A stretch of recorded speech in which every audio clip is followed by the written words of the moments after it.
क्या ही morning evening night होगी जब बच्चे तंग करें, जब बच्चों की समझना है कि इनको पढ़ाएं कैसे, ये हमारी बात सुन लें, शरारतें कम करें, ये मसला है। लेकिन ज़ोहेब आज जो हम बात करें ना स्पेशली अबाउट ADHD, ADD, जो कि कुछ अरसे से, कुछ सालों से लोगों में अवेयरनेस आई है कि ये एक लर्निंग डिसेबिलिटी शॉर्ट है। फॉर्म क्या है, यानी किसकी शॉर्ट फॉर्म है? Attention deficit. अच्छा। हाँ, और हाइपर भी आ गया, उसमें हाइपरनेस भी आ गया।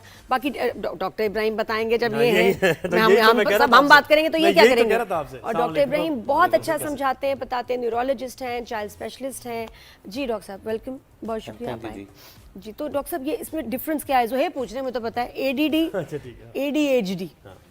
ADD, ऑटिज्म, ADD, ASD, ये चारों एक फैक्टर हैं, साइकोलॉजिकल फैक्टर्स है, जिसमें अंदर एक इलेक्ट्रिक सर्किट का फॉल्ट है। एक छोटा सा आम पब्लिक की ज़बान में बता दूँ, एक इलेक्ट्रिक सर्किट तेज़ है, 220 वोल्ट की जगह उनके पास 340 वोल्ट है या 420 वोल्ट है, उनके पास वोल्ट ज़्यादा है।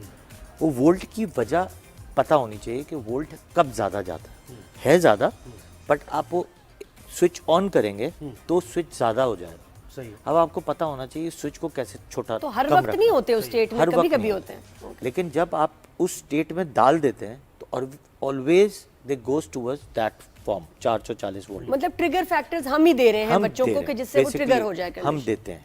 जैसे हम देने की वजह ये है कि पहले तो ADHD क्या है, अटेंशन डेफिसिट हाइपर एक्टिव ये डिसऑर्डर। बच्चे इनको क्या मसाइल पेश आते हैं? एक AD होता है, AD अलग होता है, एक HD अलग होता है, वो बीमार नहीं होता। ADHD is a sickness, it's a disorder. हाँ, एक अलग भी होते हैं। कोई बच्चा है AD के साथ है, एक बच्चा ADD के साथ है, अटेंशन डेफिसिट डिसऑर्डर के साथ, उसके साथ लर्निंग डिसऑर्डर सबसे ज़्यादा होते हैं। They can not understand what you are want to understand them. ये बहुत इंपॉर्टेंट नहीं, वो ASD है, वो भी डिफरेंट है, लेकिन है एक जैसा ही। ऑटिज्म में अपनी जान को खतरा नहीं में डालता बच्चा, ठीक है, उसकी कुछ पैरामीटर्स थोड़े से डिफरेंट है। ADHD में थोड़ा सा ये होता है, हाइपर एक्टिव में छलांग मार लेगा, उसको ये नहीं पता चलेगा मैं छलांग कहाँ से मार रहा हूँ। किसी को नुकसान पहुँचाने में इसको कोई हर्ज नहीं होगा, धक्का दे देगा, काट लेगा, अपने आप को काट लेगा।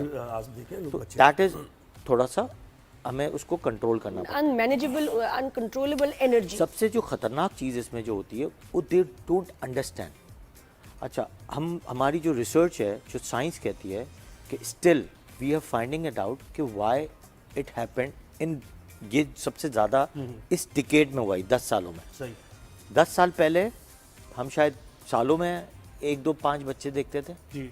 अब हम रोज़ के 10 पेशेंट से 15 पेशेंट देखते हैं। मेरे जैसे न्यूरोलॉजिस्ट अगर 100 हैं तो आप देख लें, हिसाब से रोज़ के 100-200 पेशेंट रोज़ देख रहे हैं। और उस वक्त तो हम इसको शरारती बच्चा कह के, हम शरारती बच्चा है ये। अब डायग्नोस्ड हुआ, लेकिन शरारती भी एक डिफरेंट वर्ड है, और ये एक disease different. They have attire कि यार they look like it, but इसकी कुछ वजूहत हैं। मैंने जैसे मेरे पास जो क्लिनिक में आते हैं, उसकी वजूहत में फूड, प्री प्रेगनेंसी में बहुत ज़्यादा या तो फूड का एनहांसमेंट है कि कौन सा फूड हमने इस्तेमाल किया है जिसका उस साइड इफ़ेक्ट ब्रेन के न्यूरोलॉजिकल डेफिसिट बना कि जिसमें डिफ़ॉल्ट पैदा हुआ।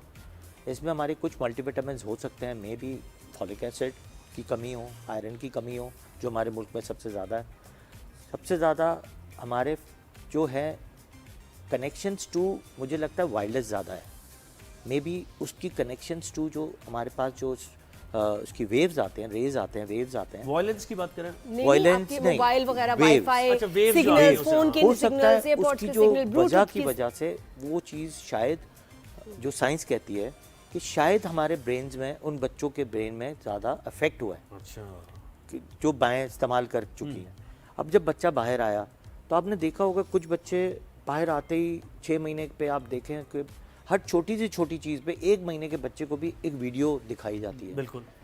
तो बच्चे के जो ब्रेन, देखिए ब्रेन 2 साल तक डेवलप्ड होता है, तब 5 साल में मैच्योर हो जाता है। 2 साल से पहले जो पेरेंटिंग है ना, उसकी एक बहुत ख़ास बात है कि 2 साल तक you don't ever show any screen. लेकिन माए को समझाओ तो माए कहते नहीं, everybody is looking, why not mine. इनको ब्रेक मिल जाती है ना कि ये अपना प्रेम में बैठ के देख रहा है, चुप है, गाड़ी में बैठा है चुप चुप है, खाना खा रहा है तो चुप खाना खा रहा है। ये वाली बात, चुप है। चुप क्यों भाई? चुप क्यों है? चुप क्यों भाई? चुप क्यों? चुप का मतलब है कि ये दुनिया से कटरे जा रहा है, Aahista Aahista. He is having ADD, जी। यानी ये वर्चुअल वर्ल्ड में जा रहा है वहाँ। वर्चुअल वर्ल्ड में जा रहा है और अटेंशन डेफिसिट की तरफ जा रहा है। He has no interest of the environment, no human being, they don't want anything. जब आप इस कैटेगरी से बच्चे को डेवलप करते हो, शुरू से ही रेस करेगा। फिर जब बच्चा 1 साल 1.5 साल का होता है तो स्पीच के प्रॉब्लम्स आना शुरू होते हैं। जब स्पीच के प्रॉब्लम्स आते हैं तो आप फिर थोड़ा सा इधर उधर भागना शुरू करते हैं। कुछ घर वाले कहते हैं नहीं नहीं डिले कर दो, कोई मसला नहीं, ये शरारती है, जैसे आपने एक वर्ड इस्तेमाल किया। फिर जब हमारे पास 2-2.5 साल बाद आते हैं तो हम कहते हैं ये तो डिले हो गया भाई, आपने तो सारी चीज़ें डिले कर दी। जो डिलेड है सारा, इस पे अब डायग्नोसिस जो वहाँ बननी थी ADHD की, ADD की, ऑटिज्म की, ASD की, वो आपने कैटेगराइज करके उसको इतना सीवियर कर दिया कि बच्चा ना नजरें मिला रहा है, ना स्पीच पे आया है, ना वो कुछ सुन रहा है, और एक मेंटली रिटार्डेड तरीके से आप एक क्लिनिक में आ जाते अब मैं रोजमर्रा की सोच रहा routines हूँ नहीं कितने follow लोगों होती। से कितने बच्चों से ऐसे मिलते अच्छा हैं। एक अभी बार मैं जरा सोच थोड़ा रहा सा हूँ। लोगों को बता दूं, अभी हम लाइव हैं कि जी हम बात कर रहे हैं अभी खास बच्चों के कुछ बिहेवियर प्रॉब्लम्स पे, लर्निंग डिसेबिलिटीज में, ADHD जिसमें हाइपरनेस बहुत ज़्यादा है, और फिर ADD में फोकस का मसला, बच्चे फोकस नहीं कर सकते किसी भी काम पे, उस पर हम बात करें डॉक्टर इब्राहिम से तो बताएं इसको ठीक कैसे करना है और इसमें क्या चीज़ है जिसकी वजह से हम ही ट्रिगर कर रहे हैं इनके सिम्टम्स। पहले तो एक चीज़ आपको बता दूं, that is parenting. Parenting has been change, completely change हो गई है। वो वापस दोबारा उस सेक्टर पे लानी पड़ेगी। देखिए मेरे पास अगर रोज़ के 30-35 बच्चे आ रहे हैं, everybody is not the same. तो पुरानी माएँ अभी भी जो नानी के अंडर में कंट्रोल में चल रहे हैं, दे आर फाइन। जो नई माएँ हैं जो सुन ही नहीं रही किसी की, उनके बच्चों के साथ ये प्रॉब्लम ज़्यादा होती है। दे डोंट हैव अ बिहेवियर, उनको पाएखलाक हो गए, आगे जाके किरदार किसी नहीं होती इनकी। They don't have a word no to listen, no नहीं सुनते, किसी के आगे झुकते नहीं हैं, सॉरी का वर्ड दे डोंट नो। और बोलते हुए कितनी, मैं कहती है। हूँ 5-6 साल के बच्चे को जरा कहें सॉरी करो, Greet कभी करने नहीं का नहीं करेगा। है। ऑफ कोर्स सलाम ग्रीड करने नहीं का। बुरा करते, लगता मतलब है। ये सारी चीज़ें कहाँ कौन सिखाता है? पेरेंटिंग। बिल्कुल। Secondly, the attire goes to the school. The school environment is changed. Completely, they have changed their style. वहाँ कोई परेड नहीं है, कोई लाइन नहीं है, राइट्स के कोई नाम पे कपड़े प्रॉपर नहीं है। मिसयूज कर रहे हैं क्या राइट्स? यानी जब हम ह्यूमन राइट्स की बात करें, women, ये बच्चों के राइट्स भी, तो क्या हम यानी इसको मिसयूज कर रहे हैं? लीनियंट Of हो course, गए हैं, बस lenient लीनियंट हो हो गए गए। Lenient हो गए। क्योंकि देखो हर दुनिया आदमी बता कहता है, रही "No, है, नहीं सुनना।" दुनिया से हमने ये सीखा कि नहीं जी बाहर का बहुत खाना हमें खाना है, नो नहीं lenient होना सुनना, बस ऐसे ही रहना है। अच्छा डॉक्टर साहब, मुझे एक सवाल वो अभी कह भी रहे हैं कि वो ये कह रहे हैं कि 5 साल का 6 साल का बच्चा है, वो वैसे यानी गूंगा भी नहीं है, ठीक है, और वो बहरा भी नहीं है, लेकिन वो बोल नहीं पा रहा 6 साल का बच्चा। ये क्या, किस ये वजह भी से? स्पीच डिले है, और ये एक बहुत अलग टॉपिक है, स्पीच डिले। थोड़ा सा इसके बारे में बता दें स्पीच डिले ये होता है कि अगर स्पीच में डिले है तो पहले आपको ये देखना है कि भाई 5 साल का बच्चा है तो आपके ब्रेन को ज़रूर देखना है, जेनेटिक्स को ज़रूर देखना है कि जेनेटिक्स में कोई ऐसा तो नहीं आया कि इनके स्पीच डिले हो। कुछ एक्सीडेंटल केसेस कभी कभी आ जाते हैं, तो एक्सीडेंटल केसेस में ये प्रॉब्लम होता है कि बर्थ को कोई डिफेक्ट तो नहीं हुआ कि स्पीच के सेंटर को प्रॉब्लम हो।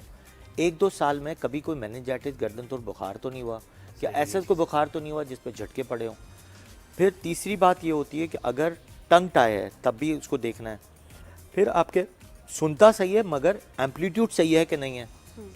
फिर वही वाली बात वहीं आके रुक जाती है कि कितना वीडियोस देख देख के शायद वो उस जबान पे तो नहीं चला गया, वो देखते हुए। अच्छा डॉक्टर साहब, फिर वापस आएंगे, हम वापस उसी में आएंगे, टाइम खत्म हो रहा है कि आपने बताया पहले पेरेंटिंग, अब बताएं कौन सी ऐसी दुनियावी चीजें जो हम उनको खिला पिला रहे हैं या क्या दे रहे हैं जिसकी वजह से उनको फोकस कम हो रहा है और हाइपर हो रहे हैं। पहले तो वीडियोस हैं, ठीक है, वीडियोस। दूसरा खाने में सबसे ज़्यादा जो हम डाइट ऐड करते हैं वो शुगर ऐड करते हैं, ग्लूटेन ऐड करते हैं, जो बच्चों को हाइपर एक्टिव भी करती है और हाई कर देती है, ब्रेन को भी हाई रखती है।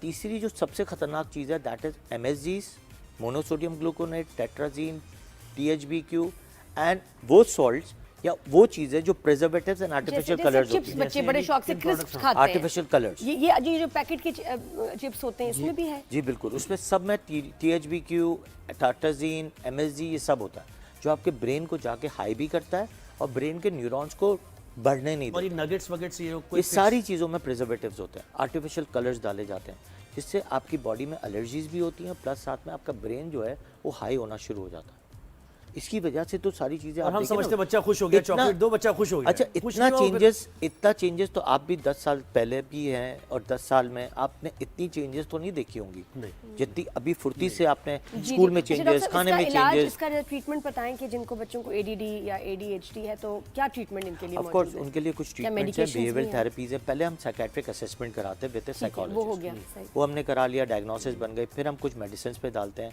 To become his level down. फिर हम उसको कुछ ऐसी मेडिसिन पे डालते हैं जो न्यूरोटॉनिक्स कहलाती हैं, जो न्यूरॉन्स को जाके एक्टिवेट करती हैं। वो हम ऑफ कोर्स क्लिनिक पर प्रिस्क्राइब कर सकते हैं। फिर हम, हमारे लिए टारगेट होता है कि इसकी गट को सही करें, पेट को। गट में डोपामिन सेरोटोनिन बनता है, फिर वो ब्रेन को टारगेट करता है। हमें गट को स्लो करना है, पेट को।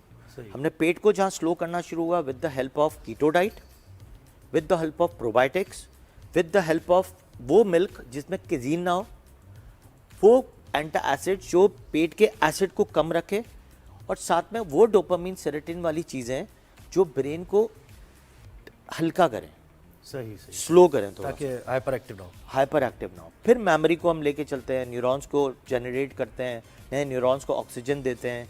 तो इन चीज़ों से सारी एक्यूमुलेशन जब करते हैं तो चीज़ें काफ़ी हद तक with in 3-4 month, 5 month, 6 month, 1 साल भी लग सकता है, सही बेहतर होना शुरू हो जी, जाता है। thank तो you so यानी ये much, डिजीज डॉक्टर, ही है, बहुत-बहुत यानी शुक्रिया। इसको आप किसी स्पेशलिस्ट Default को है। दिखाएं और फिर उसके Genetic This भी is है। a default. Genetic भी बहुत इसमें इसका डिजीज नहीं, इट्स part है। डिफॉल्ट, जी, डिफॉल्ट जी। Of a brain circuit. Exactly, लेकिन curable है। मतलब course, बच्चों के काफी अपने हद तक बस चीजें में बढ़ भी नहीं गई। होता। जब हम कहते हैं ना ध्यान नहीं तुम्हारा, 2 लगा दी, ध्यान नहीं तुम्हारा, वो ध्यान उनका किसी चीज में भी नहीं होता है बिकॉज ऑफ दिस कंडीशन। बिल्कुल तो इसलिए इसको अच्छी तरह मैनेज करें, समझें, डॉक्टर साहब, बहुत शुक्रिया, आपने वक्त दिया, मेडिसिन राजन साहब में सही डॉक्टर्स को दिखाएं। बहुत शुक्रिया डॉक्टर इब्राहिम।